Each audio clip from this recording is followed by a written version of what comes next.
ọ dịkwa onwe kosi nọlụ mana mba nwere agụlụ isi ị na-akpọ m ma eji nga ụgwọ ọ na important WhatsApp call ịkpọ m na WhatsApp ifu na edeli ya nọmba bizi izuzu pụa je kpọọ normal call ka ịke ọtụ WhatsApp call m na-aza ichie mkpụbegodo na-asị na enwere m ajọ ọnụ na-achọ m okwu ịkpọ mmadụ ọkọ ọtụ adịkọ ife omenu bụ na adị m busy I will call you back.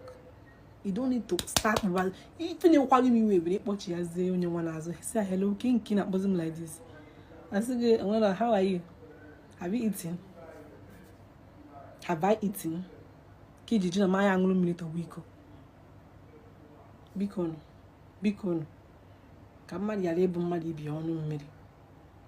Mad boggy. It won't mad or caught to addico. When did you? No, I butcher again. Do the wrong.